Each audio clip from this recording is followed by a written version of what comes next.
All right, welcome back to the first of what will probably be multiple sessions of the well-being chapter of Pangburn Philosophy, the Six Virtues and Maxims. This is a very special chapter because it is going to lay what I believe to be the necessary ethical groundwork for any moral system. Your moral system, in order to be good, must be seeking to maximize well-being for yourself and those around you. And we'll get a lot into what that language means and these concepts mean. But that is my moral quest. It is the meaning and purpose that propels me forward, propels me to do the kind of work that I do, to choose the kind of projects that I choose. I am constantly dedicated to the project of well-being for humanity, trying to farm greater fields of it, trying to find better ways of farming those fields, and trying to encourage others to farm those fields with me.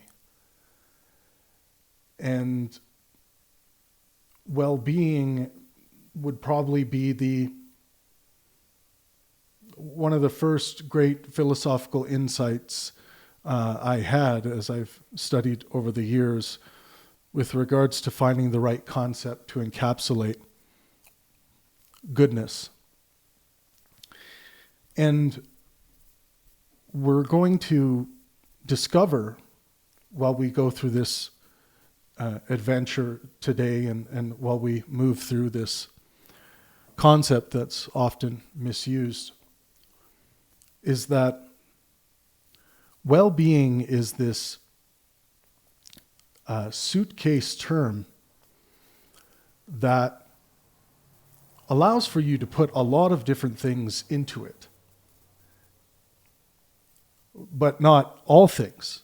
The suitcase has physical limits, physical limitations to what it can hold and what it can sustain. So, as we did with fallibilism, we are going to move through the abstracted layout of our session here, which is abstracted from the nearly completed chapter on well-being. Most of the chapters in the book are about 15,000 words long. And what we are working off of is kind of like a collection of notes, a good collection of notes and pieces from the chapter that help guide us through the important aspects of each given topic that we would want to cover in a session like this. You might want to call it a study session.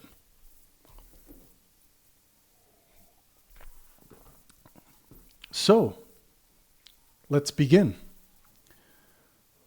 Well-being is the virtue, the second Pangburn virtue, that is accompanied by the Pangburnian well-being maxim, which is maximize well-being for yourself and those around you.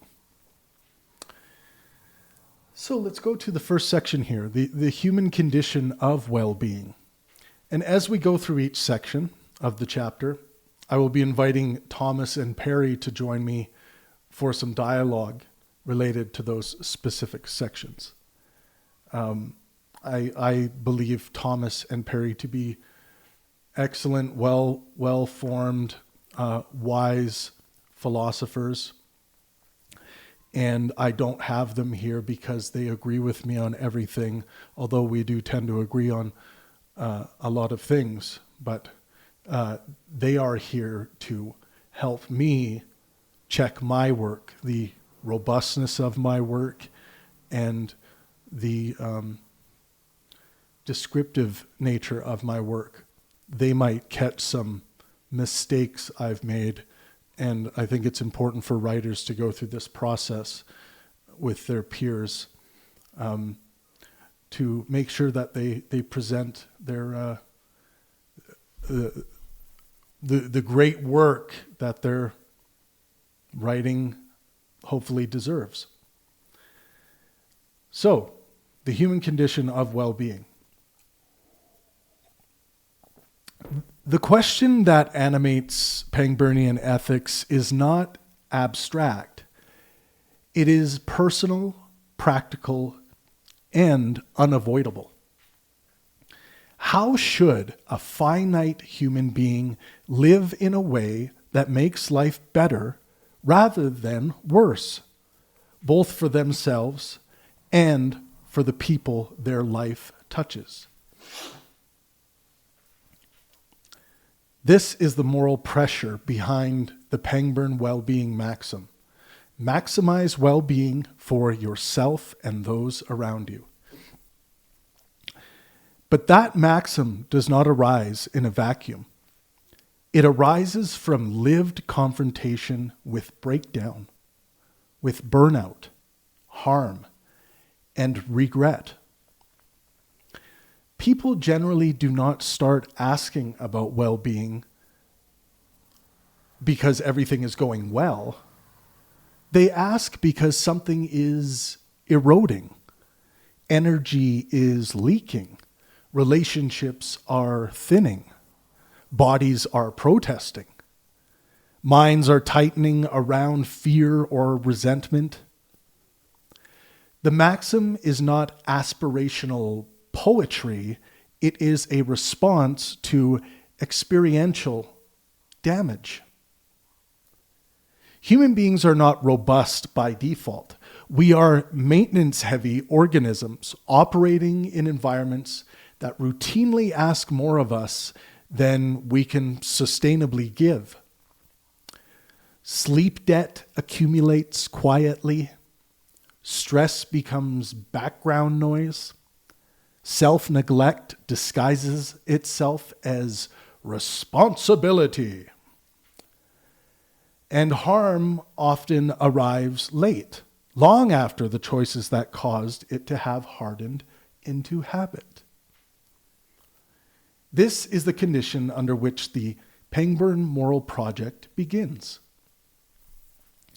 The maxim to maximize well-being is not a demand for perfection or happiness. It is a refusal to normalize preventable collapse. It is a rejection of the idea that damage is just the price of living seriously, caring deeply, or contributing meaningfully.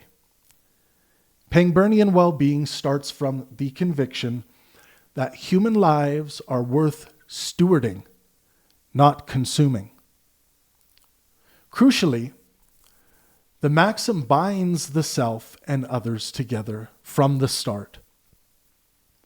This is not an ethics of self-optimization, and it is not an ethics of self-erasure. It recognizes a basic reality. People do not suffer alone, and they do not flourish alone. Chronic self-destruction eventually harms others. Chronic disregard for others eventually poisons the conditions that make one's own life livable. The human condition of well-being is therefore one of entanglement. Parents sacrifice sleep for children. Partners absorb stress for one another. Communities carry the downstream effects of individual collapse. At the same time, individuals absorb the costs of institutional failure, cultural pressure, and social instability. Well-being moves through systems, not just minds. This is why Pangburnian well-being is framed as a responsibility rather than a right. Rights language asks what one is owed. Responsibility asks what one must manage. The maxim does not ask whether you deserve a good life. It asks whether your way of living is predictably increasing physically, physical, mental, and social health. One more time on that last line. It asks whether your way of living is predictably increasing physical, mental, and social health. There is no neutral option. Inaction has consequences. Neglect has consequences. Burnout has consequences. People who slowly dismantle their own health, clarity, or relational capacity are not just harming themselves. They are quietly shrinking their ability to contribute anything good downstream. At the same time, Pangburnian well-being refuses moral cruelty. People begin this work with unequal resources, unequal damage, and unequal room to maneuver. The maxim is not a weapon, it is an orientation. It does not demand heroics, it demands honesty about limits and seriousness about repair. Well-being in this framework is not about reaching an ideal state. It is about making one's life and one's influence a seeming limitless growth towards better health. That is the human condition in which the Pangburn moral quest is situated. Not in purity, not in certainty, but in stewardship under constraint. Okay, let's get your initial thoughts on the introduction to our session on well-being. Thomas or Perry, feel free to go.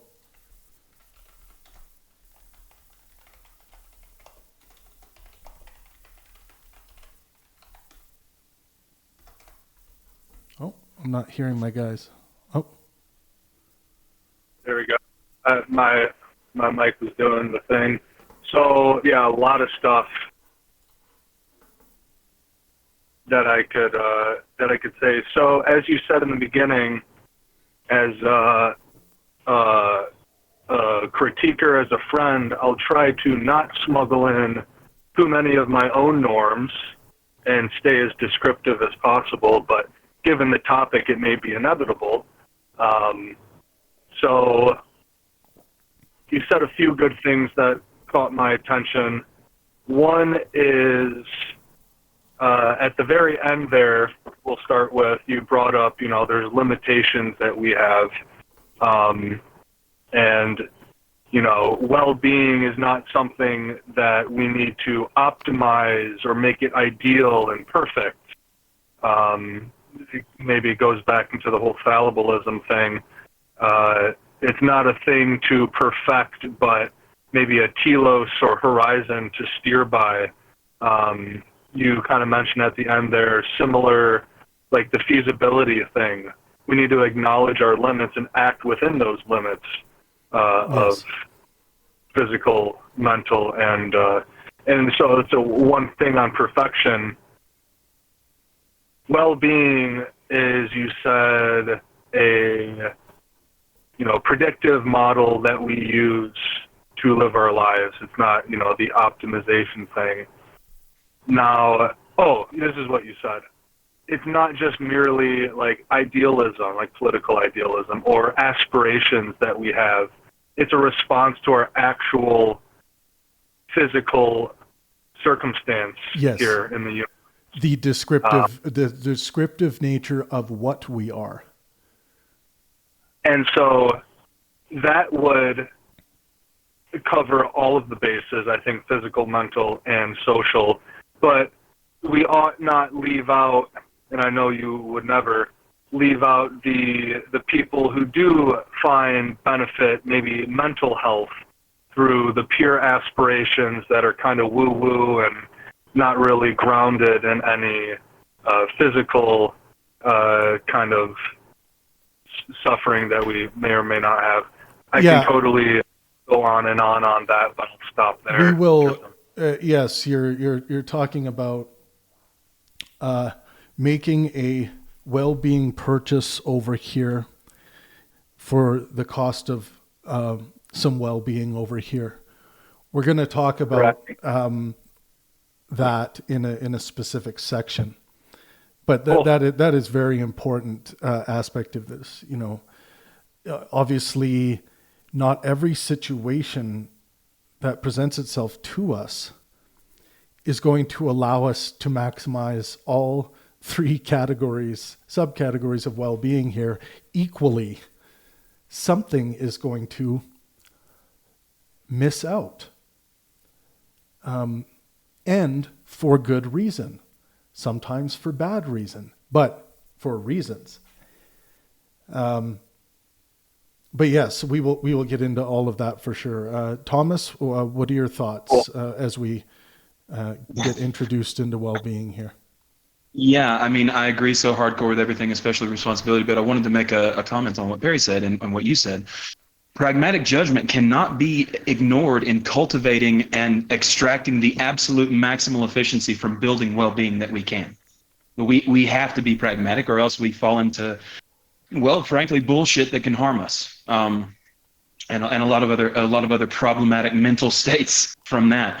But yeah, I mean, well-being in general is everything that you just said. I deeply agree with all of that. I'm not, sycophantic, but I deeply agree with all of that. Yep. Responsibility, it's not a right. It's not a right. It is exactly what you said. Right. You know what I mean? And that is the foundation of realizing, hey, I can choose what values I live by, and I like well-being. I like to be alive. Right. So I can choose that value. And and the values are what, Yep. Oh no, it's okay. Real quick. Life is going to it's trial and error. Like you said, there is no perfect ideal state. That's horseshit. There is living fallibly, honestly, with structural love, with understanding that living fallibly leads us to live as if we were being natural in evolution.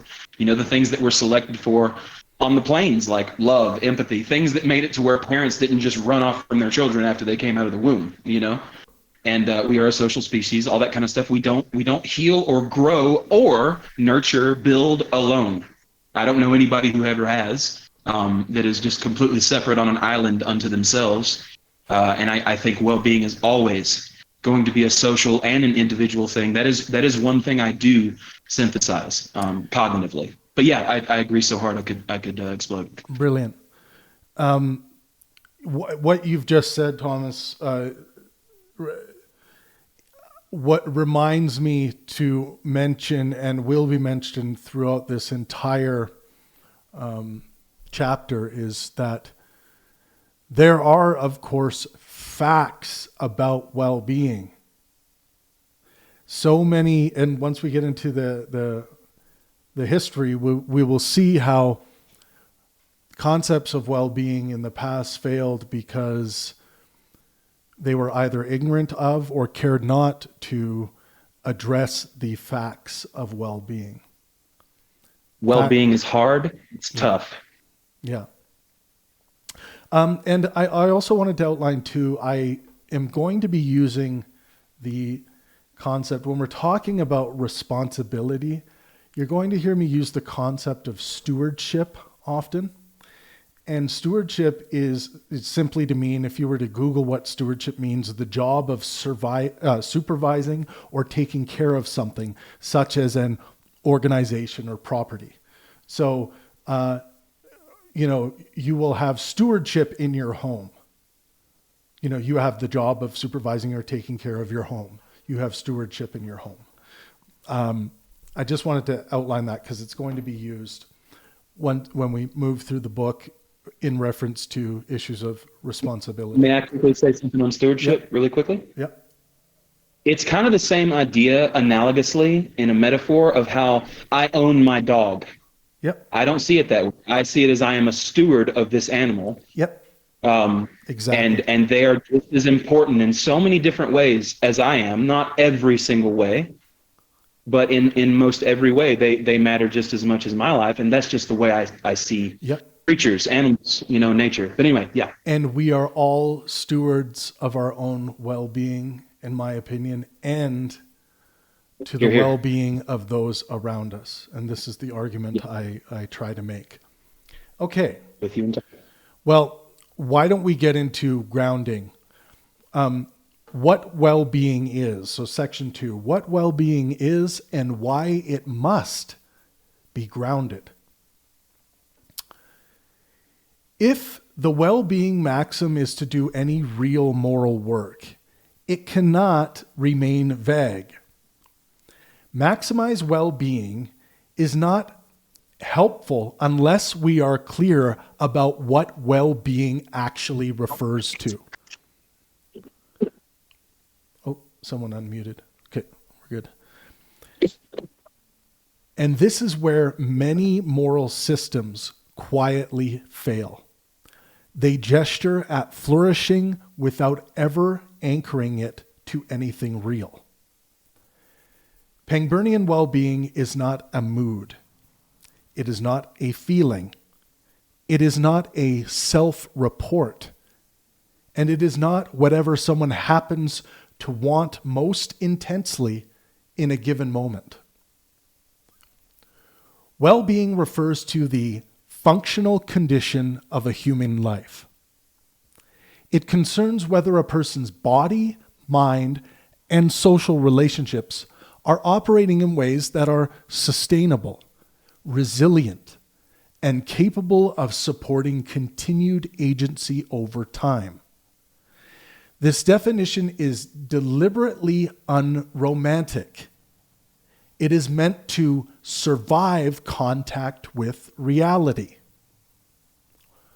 Human beings can feel good while deteriorating. They can feel bad while doing something essential for long-term stability. They can report satisfaction while trapped in fragile systems that collapse under stress. Subjective experience matters, but it is not authoritative. Any account of well-being that treats feeling as final is structurally blind to slow damage. So again, we get into Hume a little bit here when we start talking about feelings and sentiments. Let me read that line again. Any account of well-being, and there are many accounts like this, that treats feeling or sentiments as final is structurally blind to slow damage.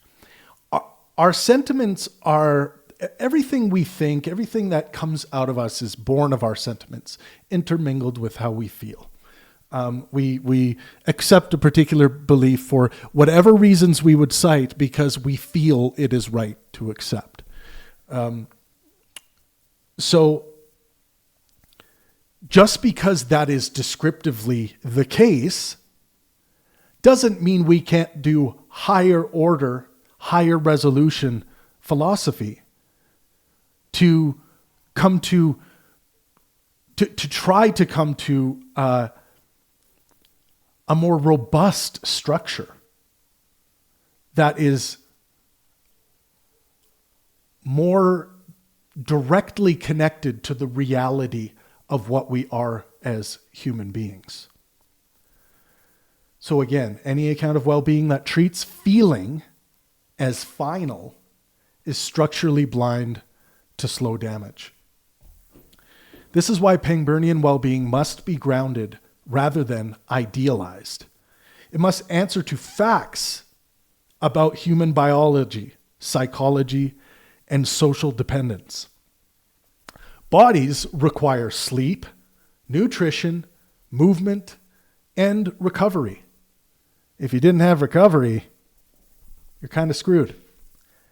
Minds require regulation, coherence, and a tolerable relationship with things like uncertainty. Social lives require trust, reciprocity, and predictable norms. These are not moral preferences.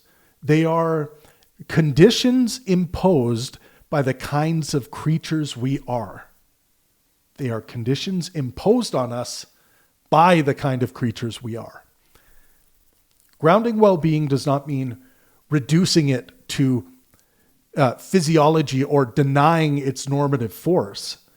It means refusing to define flourishing in ways that systematically ignore what breaks people. A moral framework that celebrates outcomes while leaving a trail of burnout, illness, isolation, and resentment is not morally deep. It is morally negligent. This grounding also explains why Pangburnian well-being is inherently fallibilist. We do not have complete or final knowledge of what supports human functioning across all contexts. We never will have that, almost certainly. What stabilizes one life may destabilize another. What works at one stage of development may fail at another. Claims about well-being must therefore remain open to correction. They must be revisable in light of evidence, not defended as identity.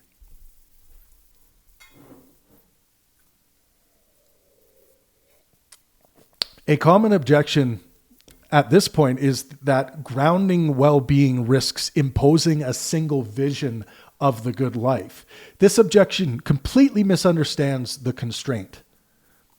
Pangburnian grounding does not dictate how people must live. It narrows the space of plausible claims. It rules out ways of life that reliably damage physical health, destabilize mental functioning, or corrode social trust, while leaving wide room for variation, culture, and personal meaning. Another objection claims that grounding well-being strips it of aspiration. On the contrary, it rescues aspiration from fantasy. Aspirations that require chronic self-destruction or social harm are not noble. They are incoherent. Grounded well-being does not lower the bar. It relocates it to a place where human beings can actually stand.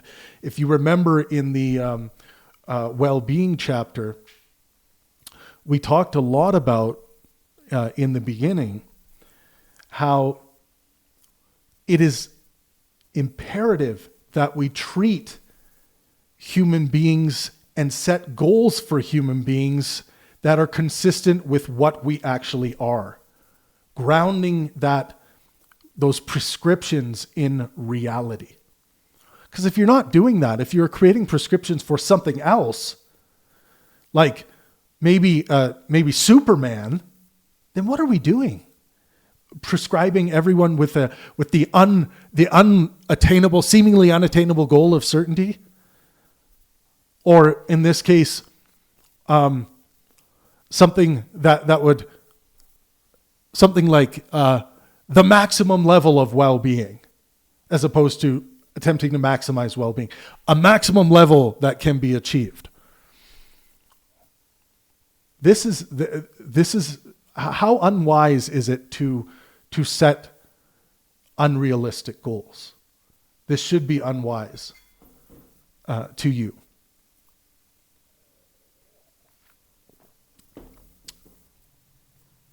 Well-being on this account is not whatever survives moral argument.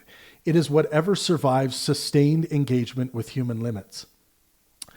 And the maxim to maximize well-being only makes sense once those limits are taken seriously. Okay, let's open it up. Thomas and Perry, what do you think on grounding? Oh man, I agree with everything you said. I know I'm not trying to be a sycophant, but good Lord, this is how I build my own systems. Is based off this very thing, that all of this grounding. This is the thing, is a lot of people think well-being is something like you can hold in your hands. You know what I mean? When really it's inside your hands. Yeah. It's literally in the biology in the cells of your hand. It's literally in your cells. Yeah. Yeah, and this is a minute ago. Like, I will argue this till I die. Love is a system-wide constraint for me. Okay, it's not sentiment. It is when you realize that if you live fallibly and honestly, and realize that we came from evolution, we're never going to have the perfect self or perfect ideals or perfect well-being. We're always seeking better, and that's the fun part, I might add. Is that there's never an absolute answer for that. You know what I mean? It's always getting better and getting better and getting better. And you have to be fallible to do that. But what I think is that, just through studying evolution and seeing evolutionary psychology, I know it's not perfect, but there's a lot of other things that I see as love is a foundational human thing. I mix it with empathy. But just connection in general, right? The essence of connection, however you want to define that for yourself. But that is the grounding that I use for all well-being. And like I said, it's not sentimental. It is something that I act as if it was a system rule. And what that means to me is like, okay, we're living fallibly, we're living honestly. If we look back in the past, we realize that humans had to connect. Otherwise, there would be no survival. So I'm pretty sure that love, in my opinion, is at a foundational level in humans biologically. I don't know how well you agree with that, but that's just my take on that. I think in order for love to flourish or plausibly emerge, I would argue that there needs to be some level of physical, mental, and social well-being. Agreed. Agreed. And probably when we're talking socially, because we are talking, there's love for yourself, but when we're talking about love, abstracted between two individuals or more, you would think that a significant amount of social health would be required for those types of feelings. Yeah. I agree with that entirely. What I mean is, like I said, we're moving away from sentiment, and I'm trying to make it a structural thing in what humans realize about themselves. It's connection. It's not some sappy, clingy thing. It's connection. Humans require connection for survival. You would agree with that, right? Yes. Okay. That's where I'm basing this on, and I'm building up from. Even in the most rare circumstances that we have to point out these edge cases where people were stranded on islands by themselves, people grew up in the wild around other animals. Mm-hmm. When they are interviewed and when this is studied, a lot of the time is creating fantasies of connection or real world connections with either inanimate things or we all saw Castaway with, with Wilson, but like connecting with wolves or birds or other living things, trees. Yes. It is something. When we examine us at our most fundamental level, that social outreach, because we are social apes, is just part of our genetic makeup. We cannot escape it. Yeah. You bet your money else it is. Yeah. Yes, all of that. Perry, go. Yeah, so love is going to be one of those things that definitely seems necessary in a healthy, well-being-based, normative system.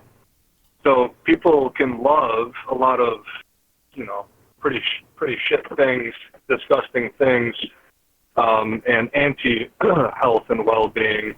So I definitely agree with the sentiment that sentiments ought not be the authoritative horizon to steer by. It's got to be grounded in some. Now, I imagine that you also do this. When I ground my facts, it will be in academia of some sort and or science. So especially with physical health as well as social and mental, I'm going to go to what the science says. Now, how I prescribe my descriptive facts in science is going to be a bit more complex and exotic from there. but and we're not getting into that. But but you bring up something very important that was outlined in this, well, at least outlined so far, in that just because there are facts about well-being, this does not mean that all meaning and all purpose, for example, is going to come out in the same way. Even though my purpose and meaning is my moral quest is to maximize well-being for myself and those around me, I understand that, like I described in the beginning, well-being being this suitcase term, every human being's suitcase, they all have a suitcase, but each human being's suitcase is unique, meaning some suitcases are large. For a simple example, some suitcases are small. And some suitcases have a lot of individual, little detailed, tiny compartments inside them for little trinkets and different things. Some suitcases don't. They have a few pockets. Some suitcases look pretty. Some suitcases are worn to shit. Some suitcases are being held together by a single thread. So it's important to understand that for me, when all of these different things that I like, that give me mental satisfaction, it's not necessarily going to be the same for the next subject. There's such great variation that is born above the foundations of physical, mental, and social health. But to only focus on what has emerged from that and forget about this constraint, forget about this maintenance, is a moral failure, in my opinion.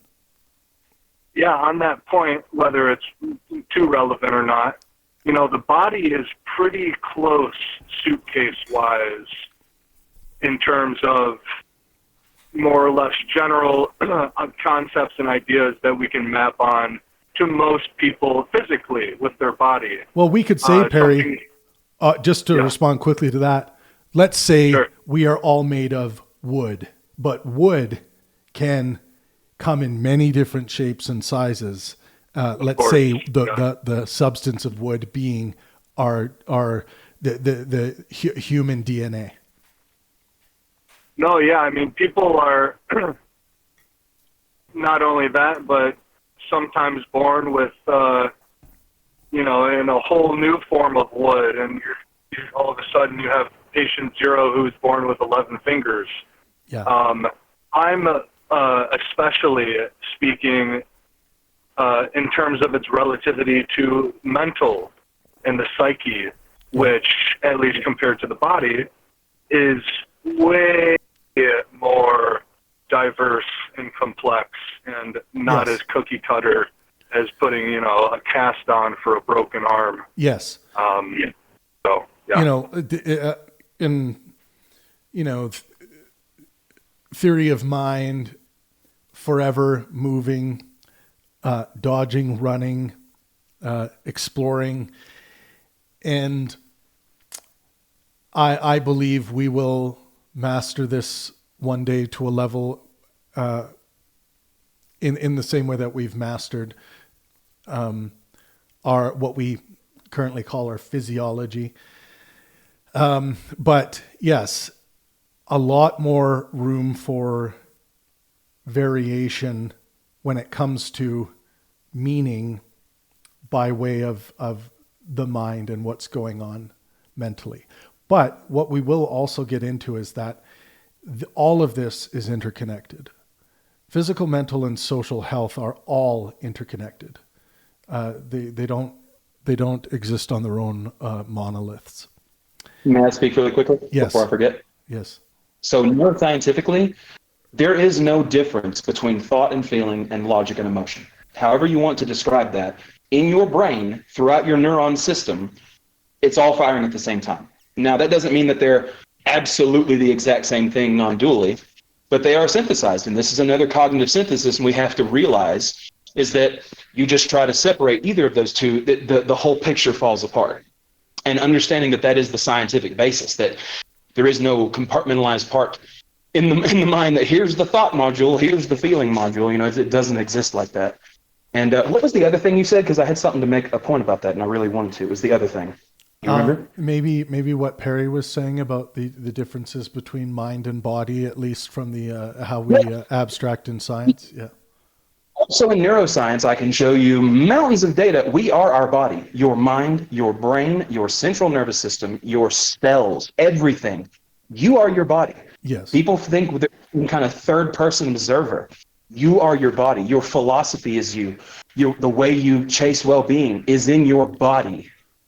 You know what I mean? And this is what people don't realize. This neuroscience will teach us this. If you go deeply enough into it, you will obviously see these things, like fallibly and honestly, right? If you're really searching it. But yeah, I just wanted to mention that. Yeah, great. Thank you, Thomas. Like we did in Fallibilism, the first chapter, I'm going to also quickly read through, which I do have the references, but I'll spare you the references, the scientific breakdowns of what was just discussed in each section. And for the most part, we will do the logical breakdowns too. So scientific, the impact on physical, mental, and social health. So research in physiology and public health consistently shows that chronic sleep deprivation, stress overload, poor nutrition, and lack of recovery degrade physical functioning long before individuals subjectively register distress. So, before this registers within your mind, you notice it, the physical functioning has, that degradation that you're feeling has preceded it. Mental health, psychological research demonstrates weak correlations between momentary positive effect and long-term psychological stability.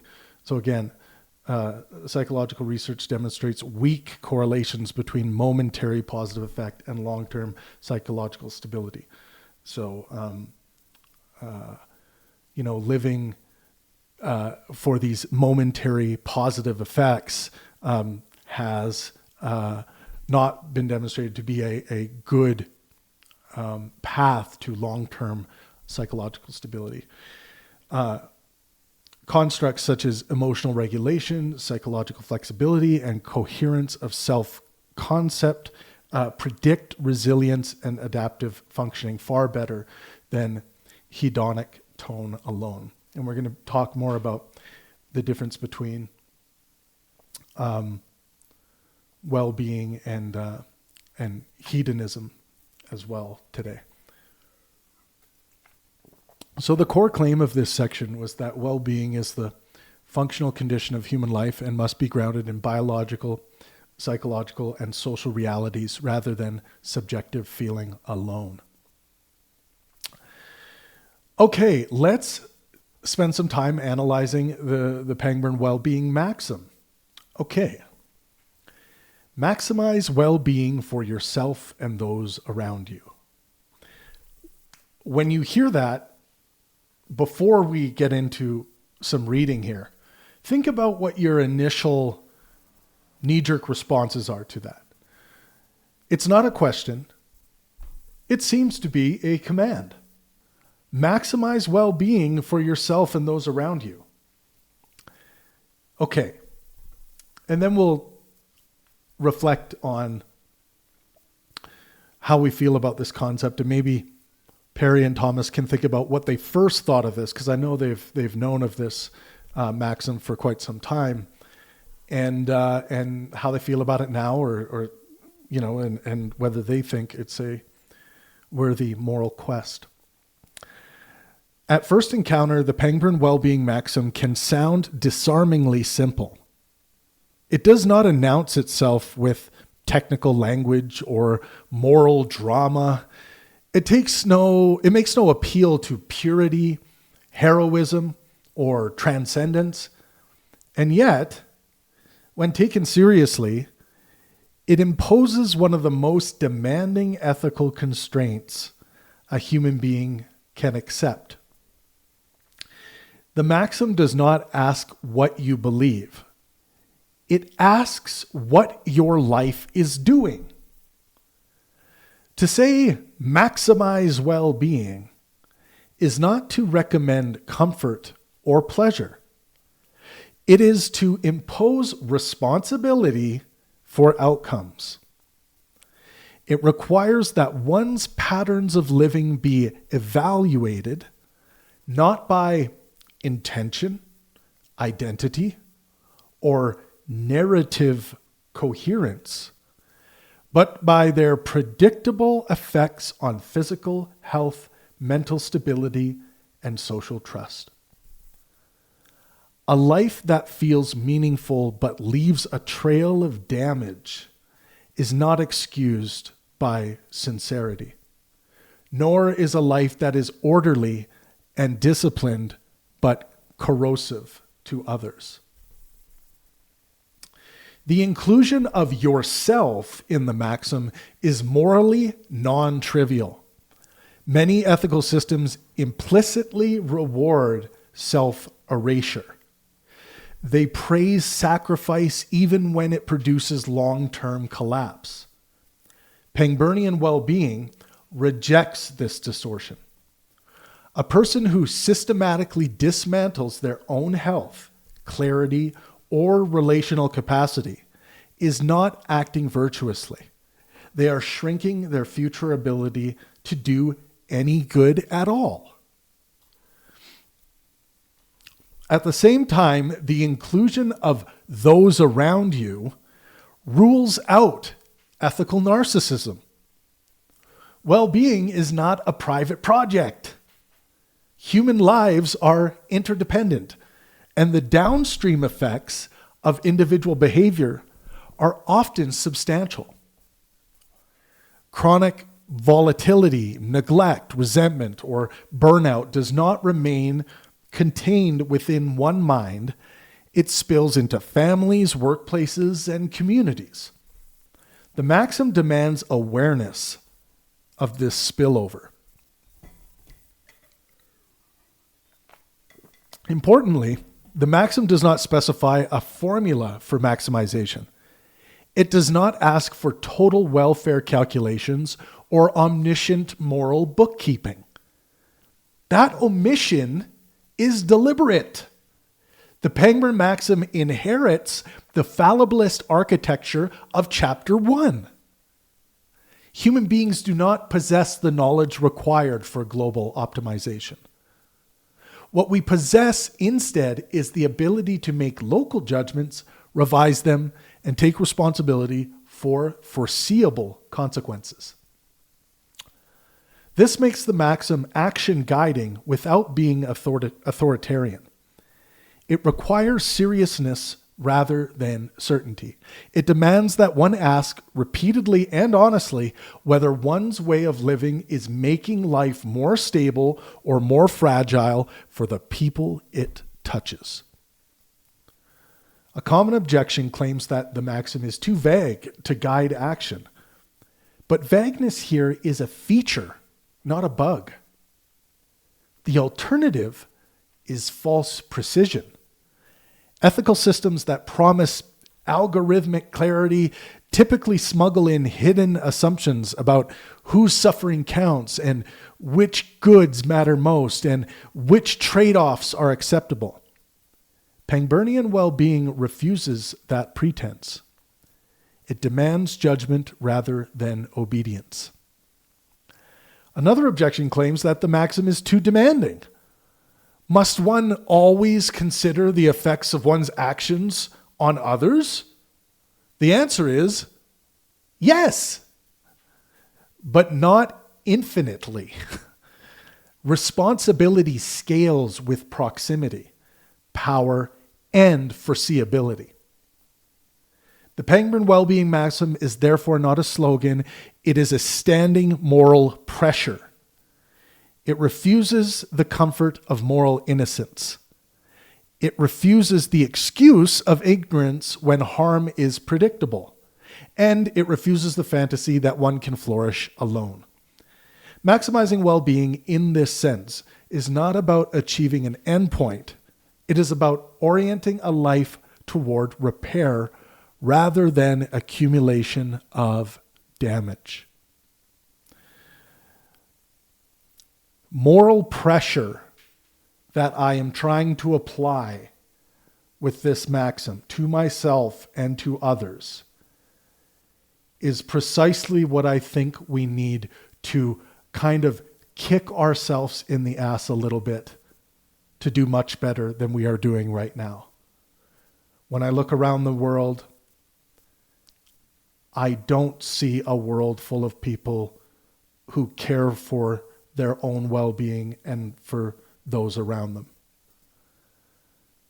They do it on occasion. They do what they feel like they're doing their best with it. But I am not impressed. And part of this has to do with a lack of education and a significant amount of ignorance around the grounding of well-being, that there are facts about well-being. Physical, mental, and social facts. Okay, Thomas and Perry, what do we think about the well-being maxim? If I may butt in, my P-dog. This is the whole point. Everything you said is facts. They're facts. That's just it. There is nothing else to say there. They are current reason and evidence, lots of data on all of this for human well-being. And let's remember, guys, I know that sounded condescending. Sorry. Let's remember, just in general, that our bodies are us, which means our physical health is our mental health. And that also means that we're socially connected with all of that as well, metaphorically and technically, literally, in many ways, virtually. Regardless, this is the whole point. If you, it's like the Zelda Triforce. You know what I mean? They're all equally important, and they're all in operation together. We're social creatures. Our bodies contain our minds and brain, because I mean, there's no evidence to show that there is any mind outside of a central nervous system that we know of. And so there's no reason or evidence to assume that is the case. And so all of the evidence points to us. We are our bodies. We are social creatures. We are fallible. And if we are honest about all of that, we will recognize all of this stuff that Travis has been saying. And if I can speak later on psychological health, very deeply on many of those things. You know, a lot of ways to figure out what is best for our physical and mental health is to study just a little bit what science tells us is the best for that physical, social, and mental health that are all co-equal. Correct. That's really what I threw out there. So, but this is where, and I'm glad you mentioned our best friend. Science is our best friend and moral guide here. Now, yes. Well, people like Sam Harris developing, well-being through the moral landscape, he has made errors because he's not clear, and sometimes is clear in the opposite direction, that he has somehow bridged the is-ought gap, and he's somewhat of a moral realist, which he should drop that altogether. But the well-being thing is correct. But what it means is that science doesn't become the moral system. Science remains the mechanism by which we come to know what is best from a flourishing standpoint for our physical, mental, and social health. This is how we make those pragmatic judgments about what is best. We don't have forever to live. This is something we need to remind ourselves of. We have a life that we can build full of love, connection, friendship, well-being, building, and nurturing, and learning new ways to do that with different value sets. You brought that up earlier. That's very important. Anything we ever do has to be scalable and has to be personalizable, because Perry actually brought this up earlier. You can do some bad things seeking well-being and connection. You definitely can. And this is where the practical judgment comes in, and thusly studying what is best for well-being based on the facts of science. based on the descriptive facts, based on the data and the evidence and the philosophical reasons behind them in tandem. Right. And now that's going to go so far. Once we're out in the world having interpersonal relationships, science will give us some great general answers related to sociology, related to the relationship, interpersonal, intersubjective sciences, things that will relate to that. But there will be moments in your life where you have to make decisions based on preference. Yes. Preference will arise, and that's going to arise in the mind. You're going to be presented within the purview of your experience, a choice, and you are going to make a choice based on what you would prefer. And some of these things will seem very far from the science that is informing this grounding, but there's a lot of science out there that is being done, about interpersonal relationships and successful ways of approaching difficult conversations, things like that. That is really important to know if you are truly trying to maximize well-being for yourself and those around you. And we will, eventually get into, how within interpersonal relationships, what it means to act, when we start talking about the praxis, how we would act in interpersonal relationships in a way that is seeking to maximize well-being for yourself and those around you. Yeah. This is the thing. Biology is going to force us to care about our well-being. I'm sorry. You are going to care about your own well-being unless there's something extraordinarily wrong. And that can be the case, but it's extraordinarily rare as well. I go as far as to say that it is bad to neglect it. It is bad to deny it. It is bad to avoid this reality. Let's bring Perry in. Perry, on the well-being maxim here. Yeah, but you're an atheist, so where do you get your morals from? That's an important thing you just brought up, and I will explain to anyone that comes across this session, and for anyone that reads the book, they're going to realize that what I currently believe is that all human beliefs about descriptive reality and what good prescriptions are born of our sentiments in the Humean sense. We will feel a certain way about certain things, and we will feel that this is a good idea we've had about those things, or we will read an idea that we think was good about it, and that's how we adopt moral foundations, moral prescriptions, moral quests, like what we're talking about here. So I think the religious person who says, I get my morality from God, I think they hold that position because they simply feel that it is a good position to hold. The same way that I feel that this particular position, using well-being as a moral metric and my moral quest, is a good thing to be holding. So at that level, I'd say we're all doing the sentiment game. That is the human condition of how we come to believe. Yeah, that does seem to be the case. And with the Christian, one, I won't tangent too hard, but that one seems to be maybe a sentiment of fear rather than maybe other sentiments as so far as we can choose. I mean, we can't choose our beliefs. We all know this. We can choose the different modes of inquiry, but so I'm not going to tangent on what I wanted to say, which isn't too far off from the joke that we're talking about here with the theist and the atheist. But when they hear the maxim, maximize well-being, they may think, oh, you're giving me a deontic right now. This is deontology, which they may therefore then conflate with, oh, this must be universal, and you must be holding us to a standard where we need to be maximized 100% in our well-being, or else we're doing something morally wrong. Which you seem to have laid out already so far that, no, it's there is no perfectionist game going on here.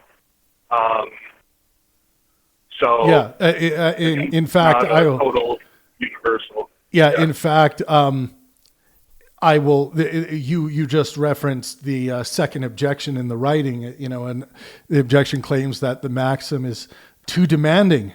Must one always consider the effects of one's actions on others? The answer is yes, right. But not infinitely.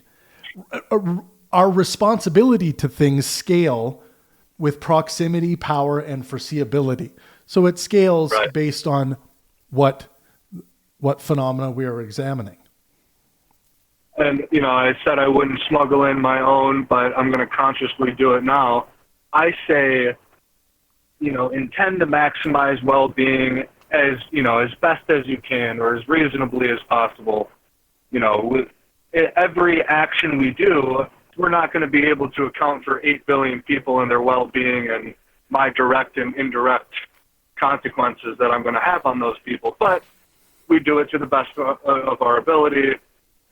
We don't want to go into analysis paralysis and start having net negative well-being because I'm now worrying about the well-being of a kid in Africa who I might butterfly effect and have an indirect consequence on him. Yes. But he still is worth the consideration as so far as, I kind of just say as reasonably as possible. Well, what do you mean by reason? Yeah. Yeah. We're not going to. It's now what you're doing, I think, is taking a little of the pressure away. I think the pressure is good. You're alluding to what's already there. If you're a fallibilist, which you ought be, and you take on this moral pressure of you are to maximize well-being for yourself and those around you. I think moral encouragement, that enterprise has somewhat failed.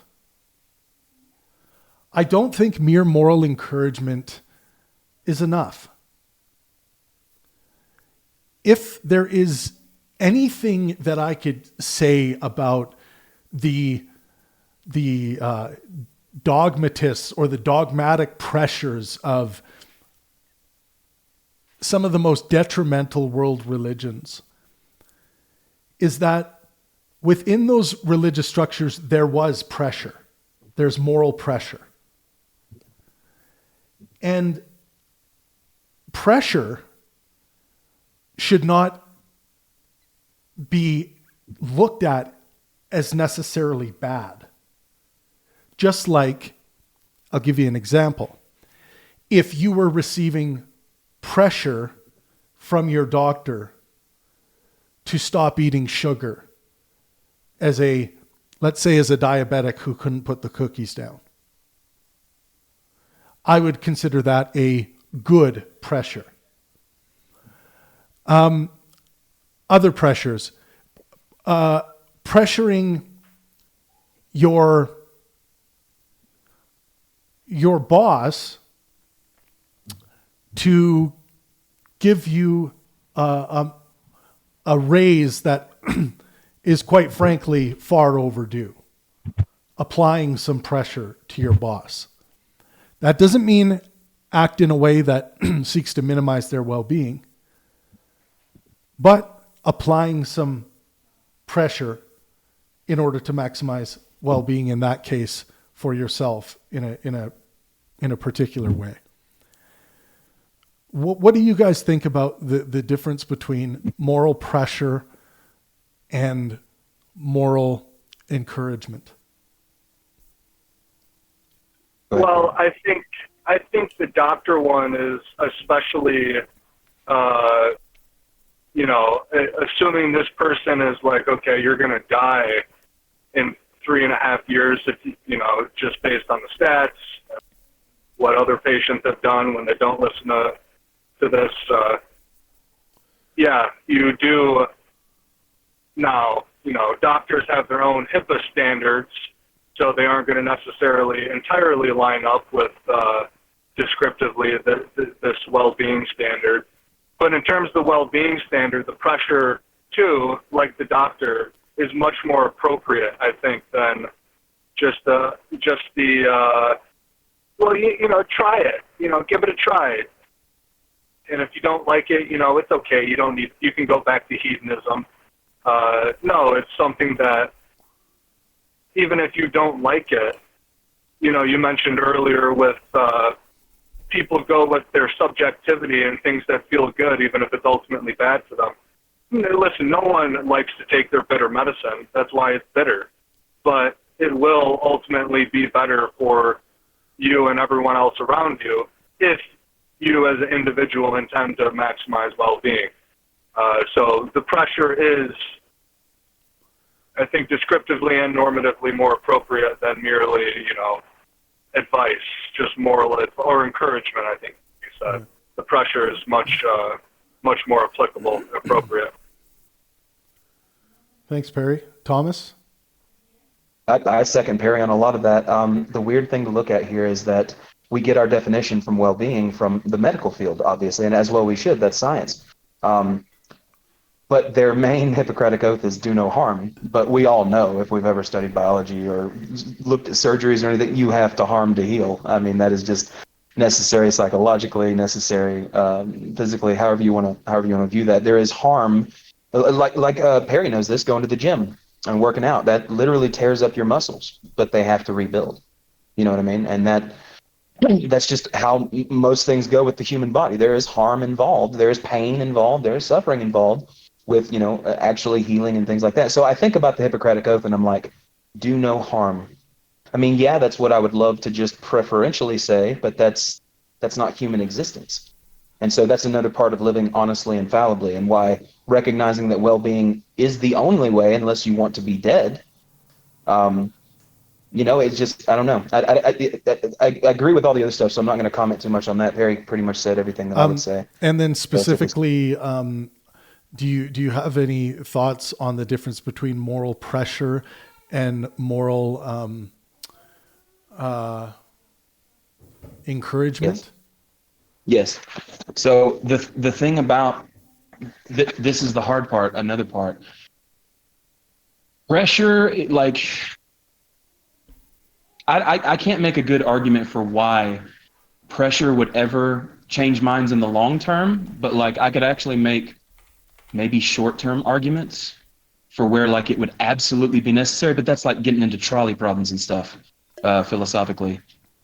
I mean, I always want encouragement, right? Because we go to psychology and we look at positive reinforcement, right? We know negative reinforcement sometimes is necessary to get a child out of a dangerous situation or something like that. But we also know that there's buttloads of data that show that positively reinforcing behavior is the way to do it with any human, especially children. Yes. So did I answer that decently well enough? Yeah. Kind of. It's. I think. I think when we are creating a prescription for the world that we hope is, that we believe is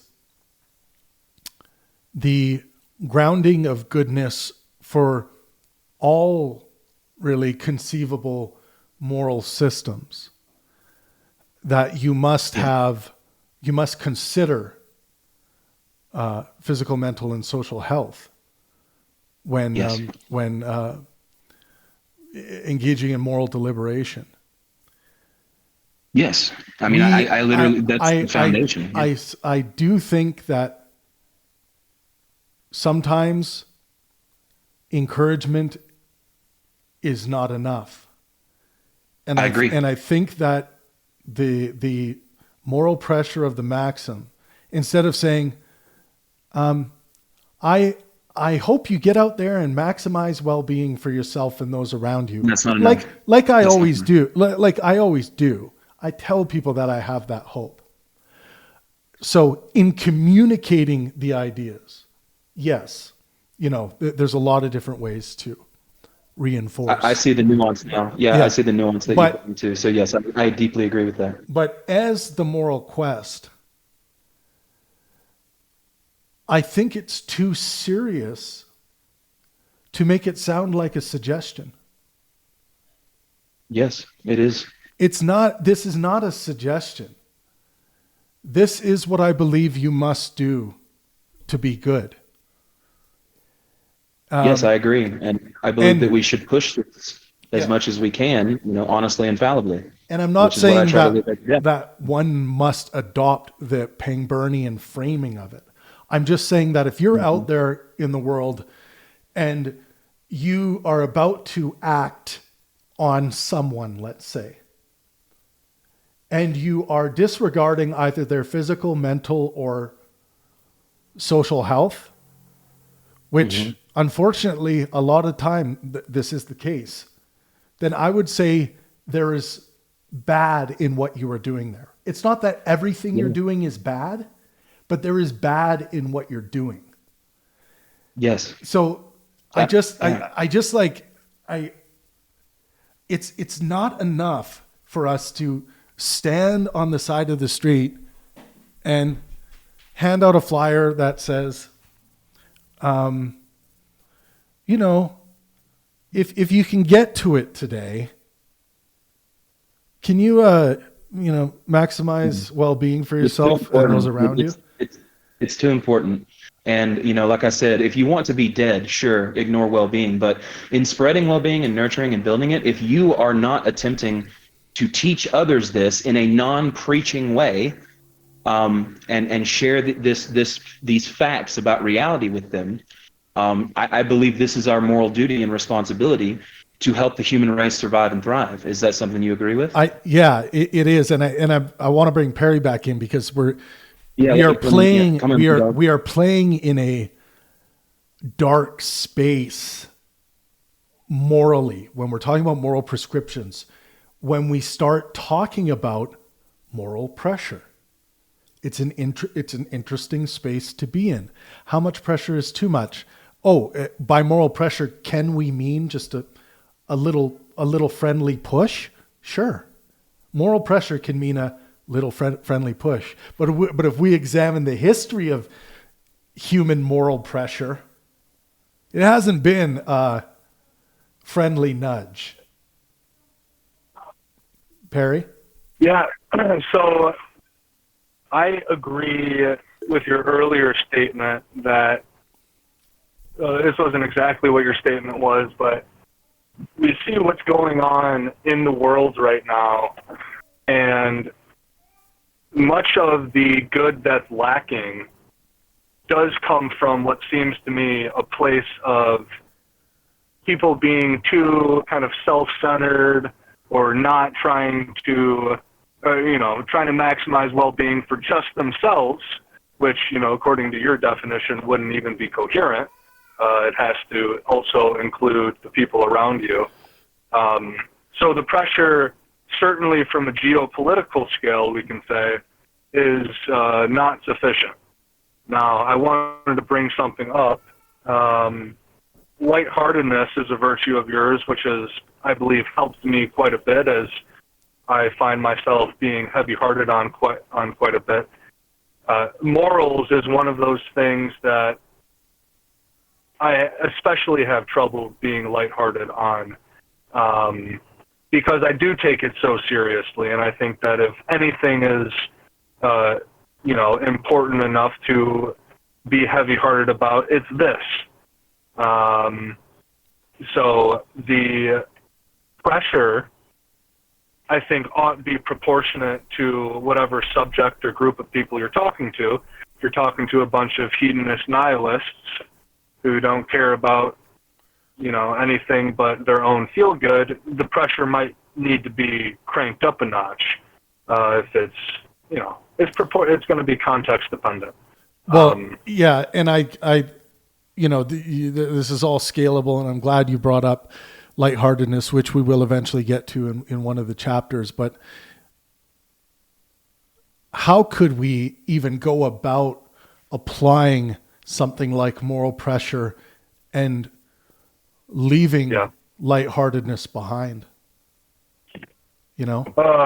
It's like I think about, like, if I had a chance at the microphone to convince the world about this moral quest, and maybe educate on the grounding a little bit, but specifically talk about what we've been talking about, knowing what I know about humanity, it would be such a disservice for me to not allow my lighthearted nature to guide how I would apply any level of moral pressure, I think.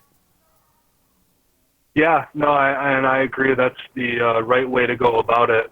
Whether I end up executing that intention or not is a different I hear you. thing. If I had that microphone, I can't tell you word for word what it would be, but it would probably be some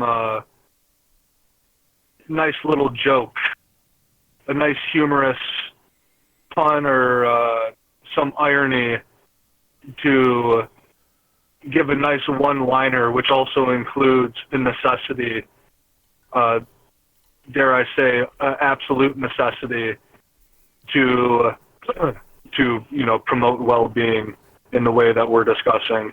Obviously not absolute, but humor. Yeah. I guess what I'm trying to smuggle in is humor is a great way to do it. Yeah, definitely. We can't.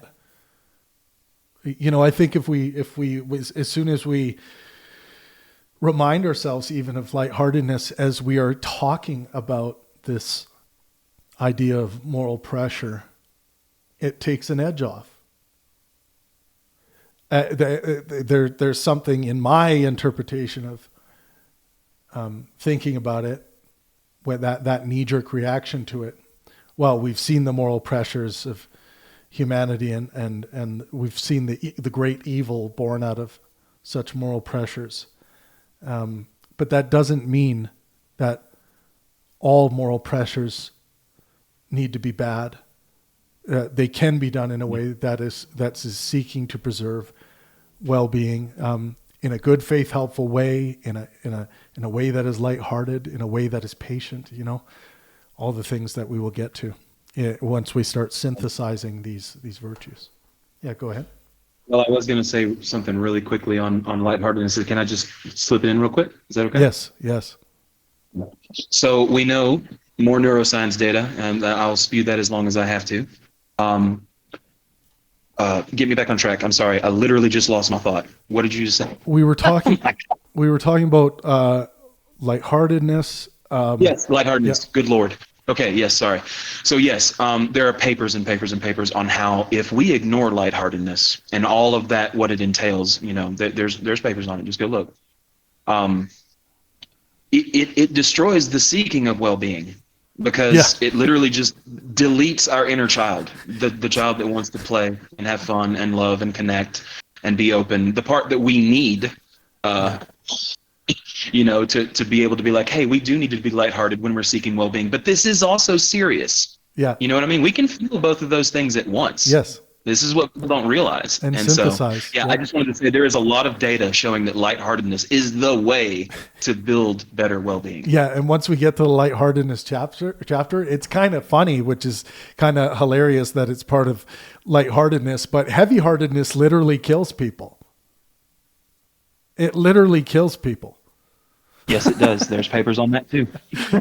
Stress kills, and if you don't have lightheartedness, you can't live through stress. Yeah, you can't. Yeah. You can kill yourself through bad regulation, when not considering the lighthearted nature of your experience. So, yes, but we will get to that. So let's quickly go through the scientific breakdown of section 3 here. Physical health, balanced concern for self and others aligns with evidence that chronic self-neglect increases morbidity and mortality, while sustainable caregiving and contribution predict better long-term health outcomes. Caregiver burnout research demonstrates that ignoring one's own health reduces capacity to support others. Now, a lot of this stuff is going to seem, oh yeah, I mean, everyone should know that, but it's still important to read, because a lot of people will think like, oh, he's just talking philosophy. He's not talking what academia or the scientists have. No, this is, everything we talk about here with regards to well-being and the grounding of well-being, we are talking about the, at least the things that are often disregarded, the realism of well-being, the facts about well-being, the things that, as much as you would want to think yourself out of it, you can't, because it is your nature. Mental health. So pro-social behavior is associated with improved psychological well-being, meaning, and resilience when paired with adequate self-regulation and boundary maintenance. Just need to fix this. Excessive self-sacrifice without recovery predicts depression, anxiety, and compassion fatigue. Social health. Reciprocal concern is a core determinant of social trust and cooperation. Communities characterized by mutual responsibility show stronger social cohesion and better population health outcomes than those organized around individual optimization or coercive collectivism. So just so everyone knows, like each chapter in the book's about 15,000 words. There's about, well, so far, 8 chapters, but I'm hoping to keep it at that. But each chapter has about 20 to 25 scholarly citations and references, just so that, I think it's important to be academically rigorous, so that if someone wanted to attempt to demonstrate something to be wrong, or they wanted to learn more of where this information comes from, they'll be able to visit those references if they so choose. So what did we just go through? We went through the maxim. The Pangburn well-being maxim imposes a reciprocal moral obligation to promote sustainable flourishing for oneself and others under conditions of uncertainty. All right, now we're getting into a pretty fun zone here. Let's get into the taxonomic clarification of well-being, the conceptual clarification of where well-being lives categorically in philosophy. Confusion about well-being is rarely caused by disagreement over values. It is more often caused by category error. Well-being is routinely treated as something it is not, and then criticized for failing to do work it was never designed to do. Pangburn philosophy begins by making this explicit. Well-being is not a single moral theory competing alongside utilitarianism, deontology, or virtue ethics. It is not a psychological state. It is not a political slogan, and it is not a substitute for truth. Well-being functions instead as a normative constraint.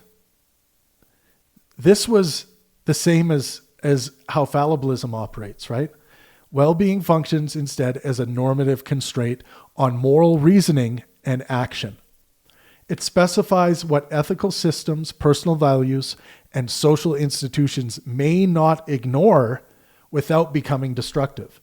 Just as fallibilism constrains what epistemic theories may demand of finite knowers, Pangburnian well-being constrains what moral frameworks may demand of finite, embodied, socially dependent human beings. This immediately distinguishes Pangburnian well-being from hedonism. Pleasure is a data point, not a standard. A way of life that feels good while predictably damaging bodies destabilizing minds or eroding social trust, violates the well-being constraint regardless of reported satisfaction. Hedonism fails not because pleasure is bad, but because pleasure is unreliable as a proxy for sustainability.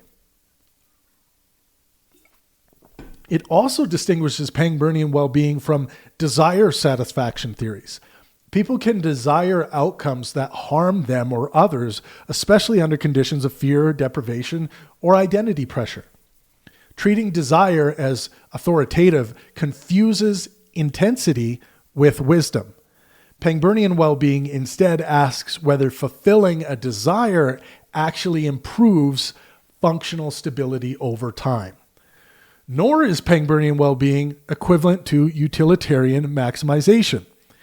The Pangburn maxim does not license abstract aggregation detached from lived consequence.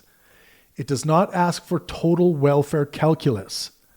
It asks for, really important, responsible local judgment under uncertainty. It is concerned with foreseeable harm, not hypothetical totals. Well-being constrains the environments and practices within which virtues can operate without turning pathological. For example, courage without regard for well-being becomes recklessness. Honesty without regard for well-being becomes cruelty. So do you guys get that? So courage without regard for well-being becomes recklessness. So, I'm gonna, jump off this cliff to dive into the water because I'm courageous. But dude, it's a 200-foot cliff. You'll surely die. That would be reckless, right? That's an example of courage without regard for well-being becomes recklessness.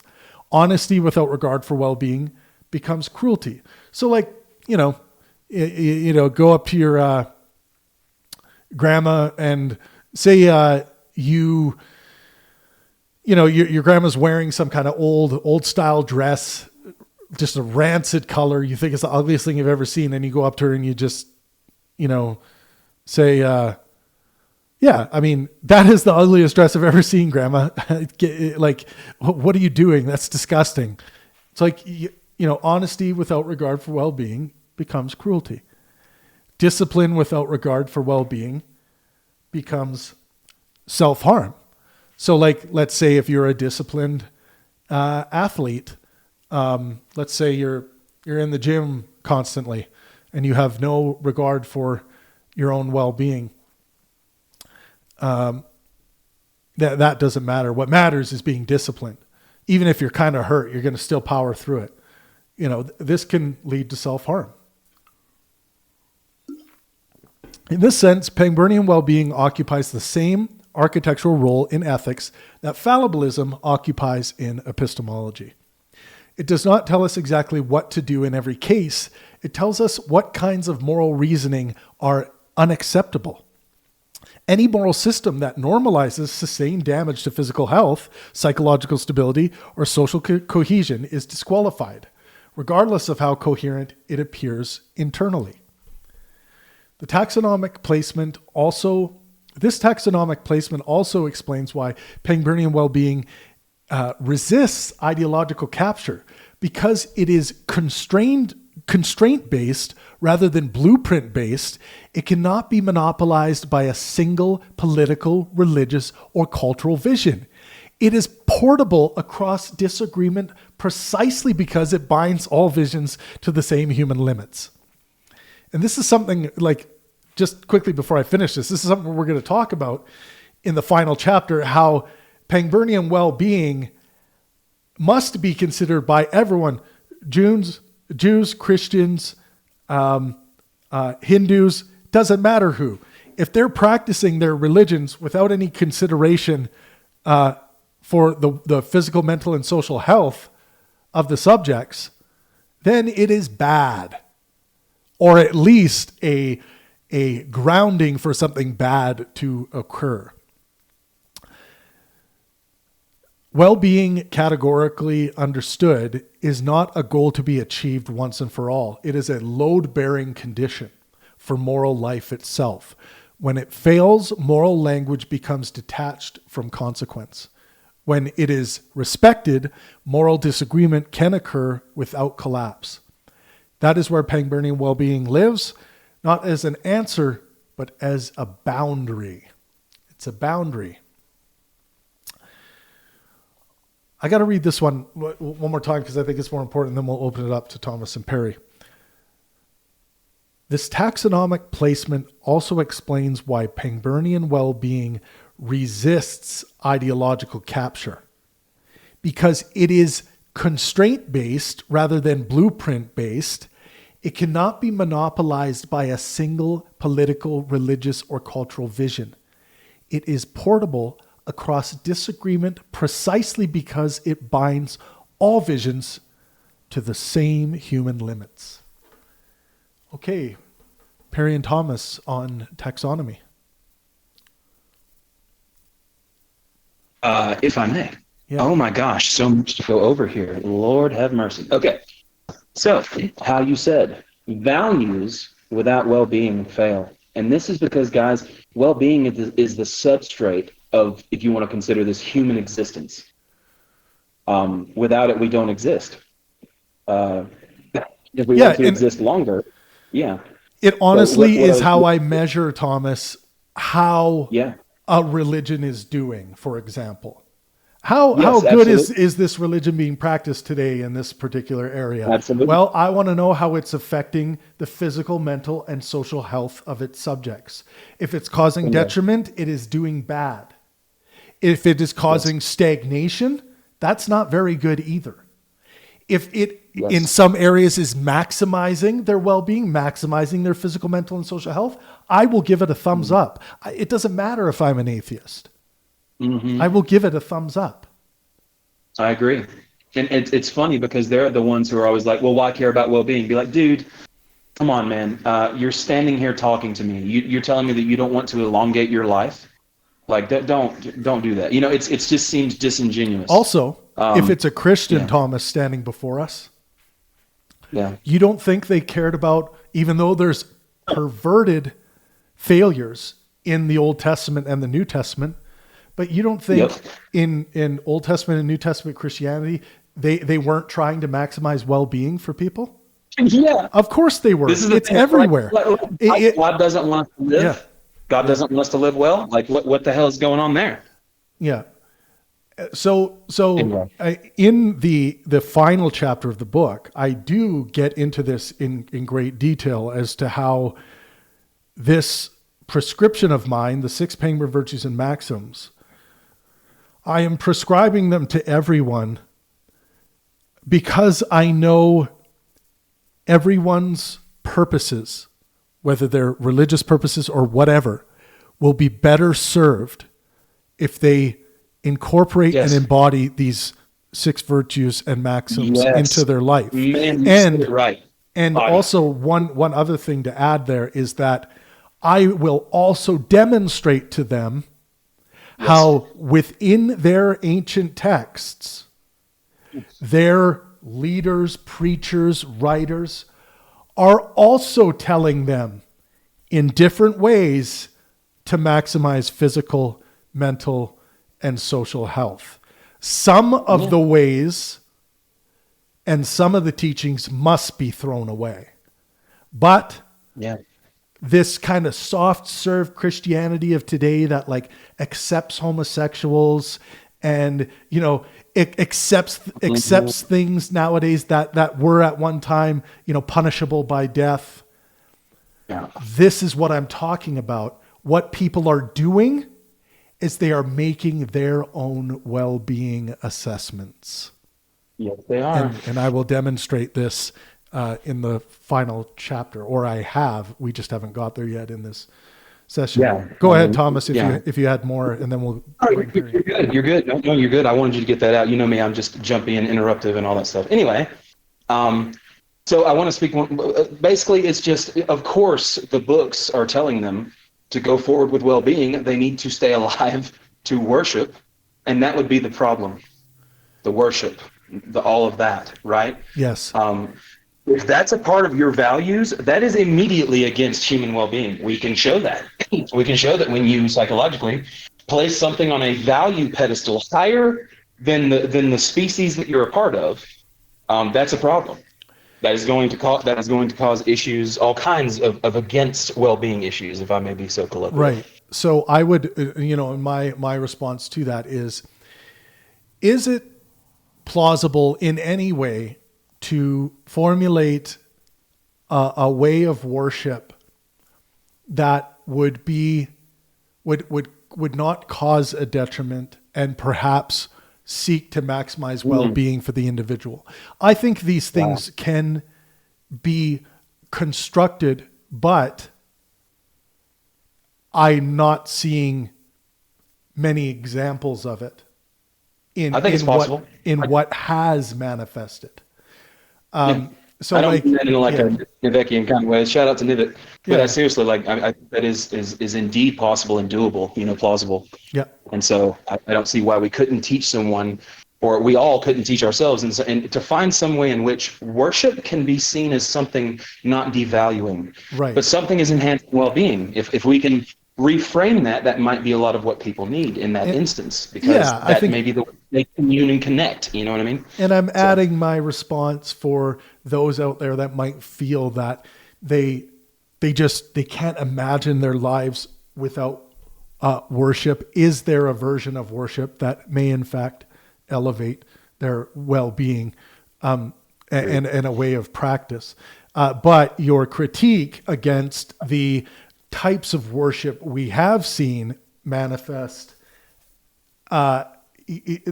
there's no denying that your critique is exactly right with regards to how the diminishment process that can be built into ways of worshiping is in fact high chance of causing detriment to your well-being. I just can't see a possibility of someone who really cared about their well-being and their species' well-being and society's well-being suicide bombing. Right. I don't understand that. I do kinda, because studying psychology, but at the same time also, why would you? It's indoctrination. It's growing up through it. It's all kinds of stuff. Environment. Why would you place something that high of a value over you that you would kill yourself or others over it? That is wild, and that is the thing that I would like to address, and I know that's what you would like to address as well. So. Definitely. Okay, Perry, on taxonomy. Here. Well, it makes me think of the Matt Dillahunty JP conversation, where JP thinks he's got the gotcha to Matt, saying, "Well, how do you know that well-being can't be achieved by offing yourself or dying or whatever it was?" Cutting off your own head. The word, So, which cutting off your own head would lead you not to be or exist anymore. Therefore, you're missing 50% of the qualifications in the word well-being. Yeah. So there's that with the whole suicide bombing thing. That just now these guys also believe in an afterlife, which is something to consider. And the Christians who were ascetic radically because, Paul told them that the end is near and whatever. Again, like you said, there are much more modern day Christians who are forming a much more sound well-being. Yes. And I will also say, Perry, if I keep jumping quickly on the afterlife, the infallibilistic relationship with the afterlife, big, huge problem to overcome. The fallibilistic relationship with the afterlife, still an epistemic problem that is going to cause some potential detriments to well-being under some circumstances. But I just wanted to point out that in the examples we've been hearing of the suicide bombing and things like that, these are generally tend to be infallibilistic relationships with the afterlife. Big problem. Yeah, and remember in part 2 of fallibilism last week, we found out that people who do hold these certaintist mindsets tend to have, I don't know, less longevity or more health problems or more heart issues. I forget exactly what it was. On very large scale studies, it's like the levels of stress and anxiety in the certaintists, in the infallibilists, are just higher. There is that pressure of seeking certainty that is actually detrimental to well-being. We've measured it. Which it sounds like also the heavy-hearted man will experience similar outcomes than the light-hearted man, but that'll be for whenever we talk. And one last thing, we're talking about courage and honesty for its own sake. Yeah, anything that isn't guardrailed by well-being will almost certainly, eventually, given enough time, lead to non-well-being and unhealth in some way, physically, mentally. Forgiveness. I'm such a critic on Christianity, but hope and naive optimism and naive hope for hope's sake will lead you to well-being. You're going to hope that your cancer is going to go away rather than getting the chemo. Or forgiveness, forgiving for forgiveness' sake, and you forgive your partner who's been domestically abusing you for 20 years. Yeah, because Christianity teaches you to forgive. That's dangerous. You're talking the cult of forgiveness, born of many bad ideas and bad culture, I would say. Just because you can receive, there's a potentiality there that you can receive some relief from forgiving someone who has done you wrong, does not mean your only path to wellness is to forgive them. So there's a cult that has been born out of that, where people say, well, as bad as, your abusive parent has been, or as bad as your, the person who killed your children, you have to forgive them or you'll never be well again. That's cult behavior and language. It's actually very, very toxic. Rightfully brought up in this context. That's what I would say too if I was just a radical abuser that never wanted to get in trouble. It's an abuser. It's an abuser cult. I think it's really good for the abusers. Yeah. They get forgiven, and also this corrosive idea of like, whatever I do, I can just go to daddy in confession and ask for forgiveness, and then I just feel better about myself and I go on with my day. There's something very important missing from a responsibility perspective in that example. So, let's go through the scientific breakdown quickly of section 4. Constraint-based approaches to ethics align with... Oh, Perry, you're unmuted. Oh, sorry. That's all right. Section 4, physical health. Constraint-based approaches to ethics align with public health evidence showing that systems prioritizing ideology or output over human limits produce predictable increases in illness, injury, and mortality. Sustainable functioning requires respect for recovery, stress thresholds, and biological constraints. The mental health implications, moral frameworks that treat suffering as evidence of virtue or commitment correlate with burnout, moral injury, and psychological distress. Grounding ethics in well-being reduces cognitive dissonance and identity-driven harm justification.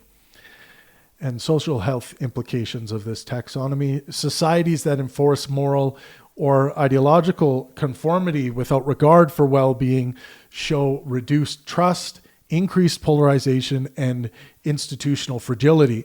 Constraint-based norms support pluralism while maintaining social stability. Okay, so the core claim here in this section was well-being functions as a normative constraint on moral reasoning rather than as a standalone moral theory. That's not what it is. It's a normative constraint. And I will use that constraint as a metric to measure goodness in the world when it comes to what we hope to do and also outcomes. Okay. I think what we'll do is go through this next section, a brief history of well-being in moral thought, and we'll finish with history for the day. If anyone has a question, we might have a little time to take a couple questions. If anyone would like to call in, just raise your hand. We are recording for the YouTube channel right now. A brief history of well-being in moral thought. The idea that human life can go better or worse is ancient. The idea that it can be systematically understood, measured, and morally constrained is not. Much of the confusion surrounding well-being today is inherited from unresolved tensions in its philosophical history. In ancient philosophy, well-being was rarely separated from the question of how one ought to live. Aristotle's notion of eudaimonia framed flourishing as a life lived in accordance with reason and virtue. Importantly, it was not reducible to pleasure. It concerned function, character, and stability over time. Yet even here, well-being was tied to a particular vision of the good life, shaped by assumptions about social role, class, and purpose. Stoic philosophy reacted against the fragility of external goods by locating well-being almost entirely without rational self-command. Inner stability became the primary aim. While this move offered resilience under adversity, it risked minimizing the importance of bodily health, emotional life, and social dependence. Suffering could be reframed as irrelevant rather than just a signal of harm. Epicurean thought pulled in the opposite direction, emphasizing pleasure and the avoidance of pain. But even here, pleasure was tempered by prudence. Long-term tranquility mattered more than intensity. Still, the groundwork was laid for later reductions of well-being to subjective experience. Modern moral philosophy fractured these traditions. Utilitarianism attempted to formalize well-being by aggregating pleasure or preference satisfaction across populations. This move brought moral clarity to some policy questions, but at the cost of abstraction. Individual lives became interchangeable units.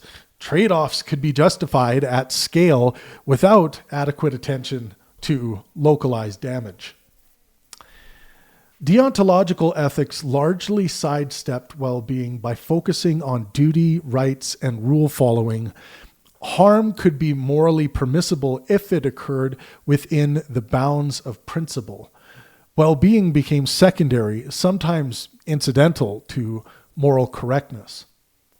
Contemporary moral psychology and economics further complicated the picture by introducing self-report measures of happiness and life satisfaction. These tools provided useful data, but they also reinforced the illusion that well-being could be captured by subjective assessment alone.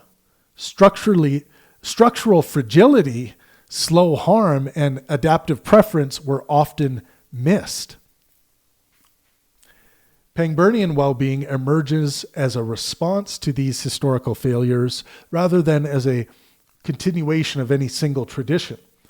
It rejects the idea that well-being can be reduced to virtue, pleasure, preference, duty, or aggregate outcome.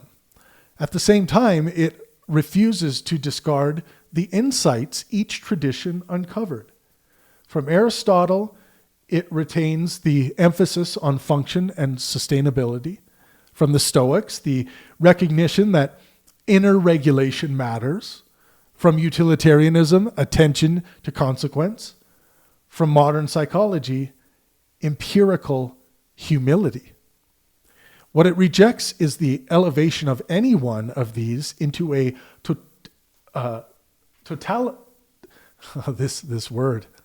totalizing account. The Pangburn well-being maxim is therefore historically informed, but not historically bound. It treats well-being as a constraint that moral systems must respect rather than as a final answer those systems can supply. History shows that whenever well-being is absolutized, it becomes brittle. Whenever it is ignored, harm follows. The lesson is not to abandon moral ambition, but to discipline it. And I think well-being in the Pangburnian sense is to discipline the abstraction by paying homage to the biological realities of what we are. We are beings that need physical, mental, and social health in order to thrive. Well, and survive at some level. Okay, brief history. What do you guys think about the history of well-being? We went through a lot there. Yeah. Harry, hit it, brother.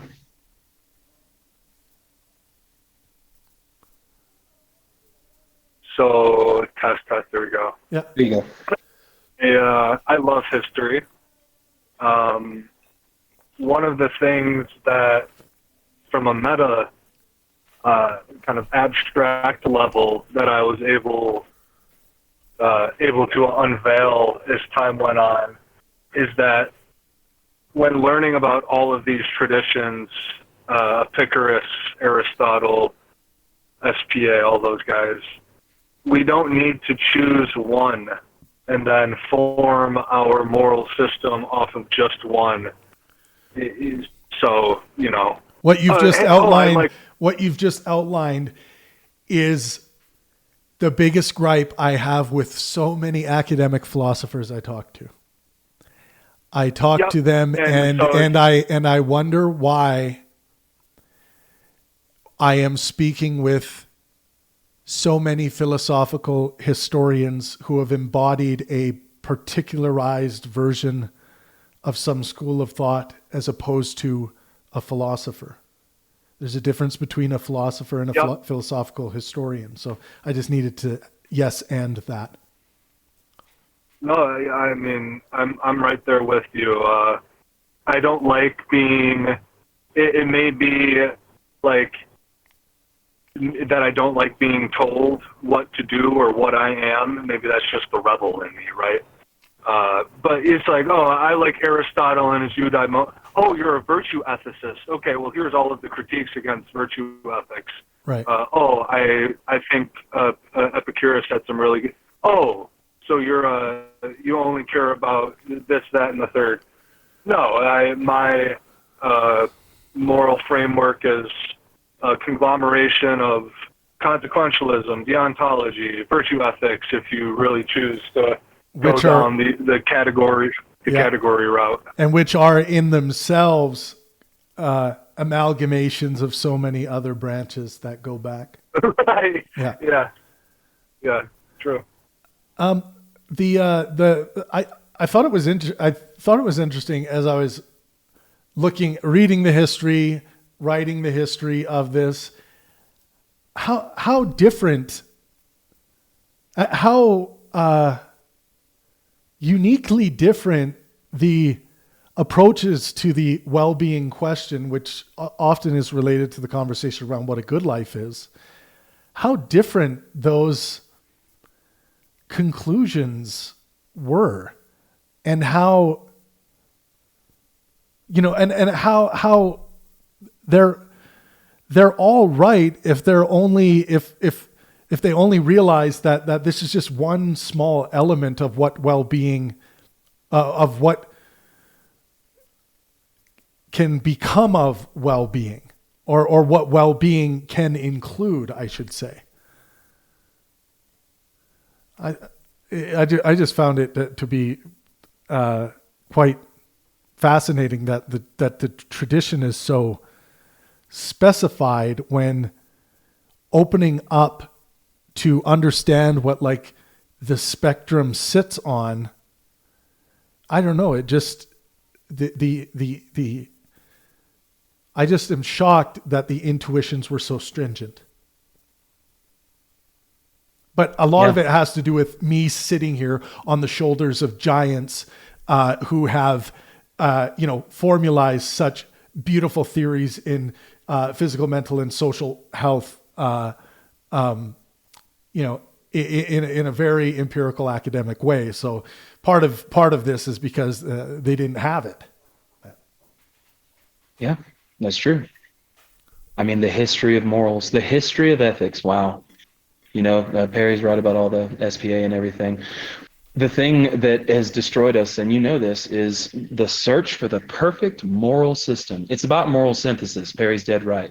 It's about moral synthesis. I mean, if you look at our actual, if the facts about reality and look at our actual systems, I've said this before, our law system includes deontology, speed limits, consequentialism, the entire legal process after a law is broken, virtues. Why in the hell do we have a legal system in the first place? Well, based on human character traits, honesty, these kind of things that come about from human interaction and connection, right? And so it all just ties together. There is no way to just be a virtue ethicist or just be a consequentialist. And you're right, we're standing on the shoulders of giants. Everything down from what people have figured out from metanormativity and meta-ethics all the way down to like applied specific ethical domains like AI ethics and medical ethics and all of those things like that. It's amazing, like you said, all these beautiful theories. But at the same time, that is what has destroyed us. I'm going to repeat it again. The search for certain and perfect, well, not certain, perfect moral systems that give us universal answers. And I believe that is against well-being itself. I could probably show that with enough papers. You've outlined so many great things there. I don't even know where to begin. I think about the failures of rule-based ethical systems and how moral constraints are just so superior because it accommodates it reminds us of the realities of our systems, the constraints of our systems. But it leaves the experience outside of that necessary consideration open. You know what? It's like, we're not saying, my moral system here is not saying, don't eat shellfish on Sundays. Mm-hmm. It's not saying, it's not like the Jordan Petersonian, here's 12 rules for life. Here's another 12. I could go on forever. Yeah. Well, we all know where rule-based systems go. You can go on forever. Instead, offer empirically sound constraints as a reminder, as a cure to ignorance, as to what we're dealing with as the beings we truly are. We know this stuff, and let that be the launching point, the strength of how we are able to then launch ourselves into our desired, meanings and purposes. If we don't have a launching pad, and we talked about this earlier, but if we don't have a launching pad, if we don't have a foundation that is consistent with what we know about the human being, what the fuck are we doing? I agree very deeply. Very deeply. Well said. And like, yeah, you can do this low resolution game of like, oh, here are 5, rules that are going to help you hack life. But there's, you could write as many rules as instances there are, possible instances there are within the purview of the human experience. That is not why, that's not wisdom. There isn't wisdom to be found in building a moral system that way. That isn't to say that there can't be wisdom in a rule. There can be, but when you're looking at morality, the system at which it should be confined in, the architecture of your system, to me, it just has to be done by constraining only what needs to be constrained. Don't constrain my sexuality. We can demonstrate that it's actually counter to my well-being to do that. I want you to only constrain what you need to constrain. Okay, all I want to constrain and I just want to check in to make sure your physical, mental, and social health, the facts of those situations are being maximized. And then you do what you want. And just while you're doing what you want, please consider and attempt to maximize those 3 things for others. I don't think it's a big ask. I know some people already live this way. People who are doing good and are living good are already doing this. But yeah, let's look at the scientific breakdown here.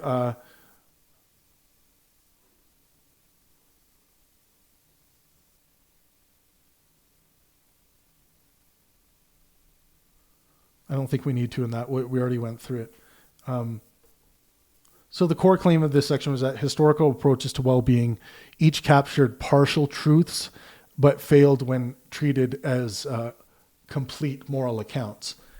A big part of that, like we just talked about, is they didn't have the complete picture of the reality of the human physical, mental, and social condition.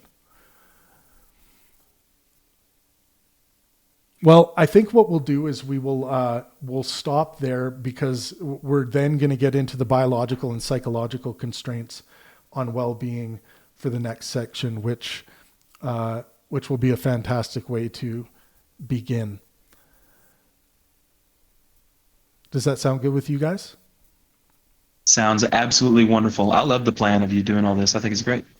Yeah, I think it's been fantastic, and thank you guys for chiming in. There is one hand up. Mace has his hand up. Let's see if Mace has something. Invite to speak. Yeah, go ahead, Mace.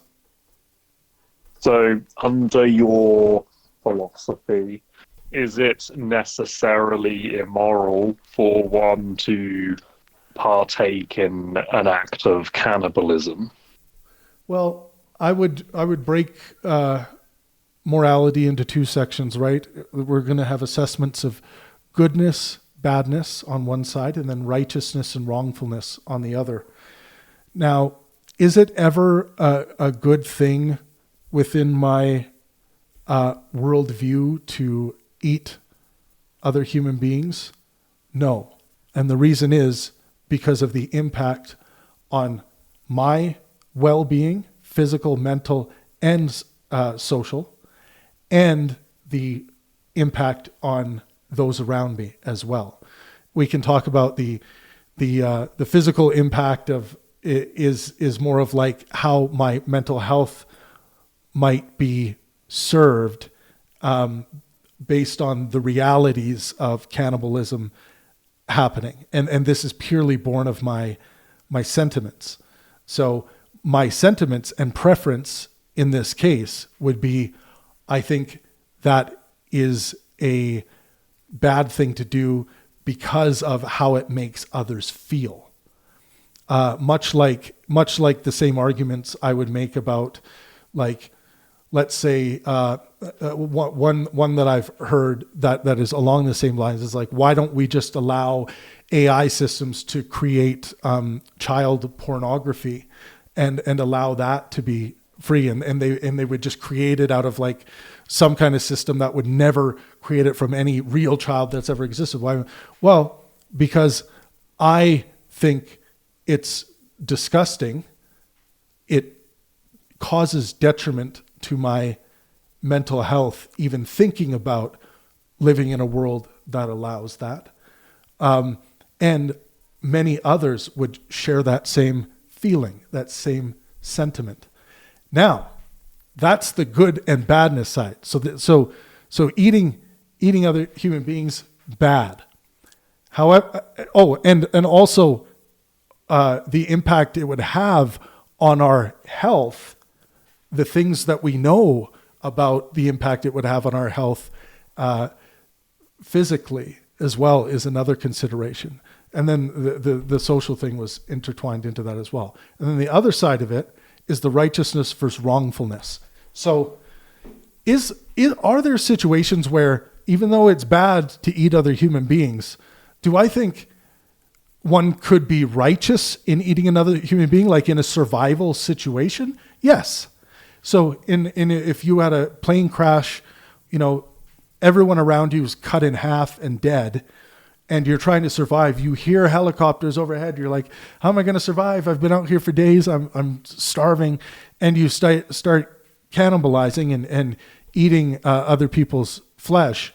I would say that this is a righteous act. I wouldn't think that was wrongful. I would also say that for these tribes that are still engaging in cannibalism around the world, most of them have been outlawed. There are still some, outlawed by whatever state they find themselves in. They say, you can't do this anymore. You have to find other. If we are to implement something like that, and that is let's say a necessary food group for that tribe, we must, as a society, give them a reasonable alternative to survive and thrive. And so those would be my considerations. So if we were to compress your answer into a binary yes or no, you'd say it's not necessarily immoral? So when people ask me the question of immoral, there's two sides to immoral. There's the righteousness and the goodness of it, or the antithesis of that. So I would say it can be righteous, but bad. What about if somebody donates flesh to me and then I was to eat it? Well, I care about your well-being. I would be highly concerned about how it's going to affect your physical health. I don't like my sentiment is that I don't like the idea of you eating another human being, even if with sound mind they donated their flesh to you.